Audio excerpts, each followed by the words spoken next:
Imagine pouring your heart and soul into a performance, physically and emotionally, only to have your contribution reduced to a mere voice credit. This is the reality for many motion capture actors in the film industry, and Star Wars veteran Sam Witwer is shining a spotlight on this overlooked issue.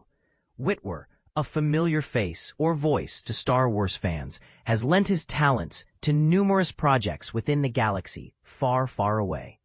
From his role as the Son in Star Wars, The Clone Wars, to his iconic portrayal of Darth Maul in Clone Wars and Solo, A Star Wars Story, Witwer's involvement goes beyond voice acting.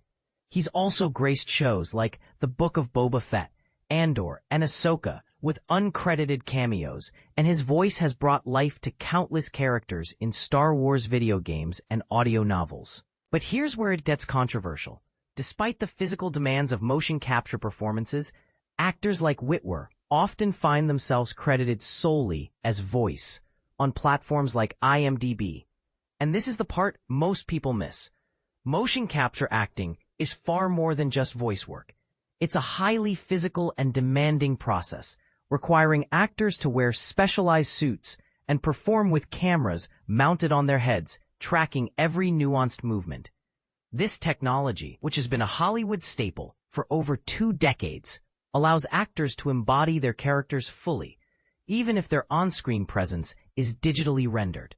As Witwer points out, this labor-intensive process deserves more recognition than a simple voice credit. Witwer's frustration was sparked by a proposed documentary on the motion capture technology behind James Cameron's Avatar films.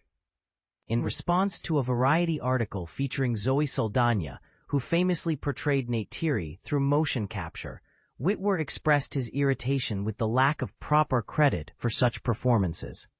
Saldana, whose work in Avatar has been fully credited, agrees that motion capture is an empowering form of acting, one that deserves meticulous recognition. She believes a documentary on the subject would help explain why this technique is so transformative for actors. But here's the kicker. While Saldana and her Avatar co-stars have received full credits, actors like Witwer, whose characters are more stylized and cartoonish, often get shortchanged.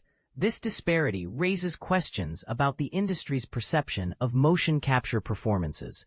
Are they seen as less legitimate because the characters are animated? Or is it a matter of technological sophistication, with photorealistic avatars like those in Avatar making it easier to recognize the actor's contribution? This is where it gets even more contentious. Despite the undeniable skill and effort involved, motion capture performances are rarely acknowledged by major awards bodies. Andy Serkis, for example, delivered a groundbreaking performance as Caesar in Dawn of the Planet of the Apes. Yet his work went unrecognized by the Academy. Saldana captures the sentiment perfectly. It's quite deflating when you give 120% of yourself into something and then be completely disregarded. So here's a thought-provoking question for you. Should motion capture performances be eligible for the same accolades as traditional on-screen acting? Or is there something inherently different about these roles that warrants a separate category? Let's spark a conversation. Do you think actors like Witwer and Saldana deserve more credit for their motion capture work? Share your thoughts in the comments below.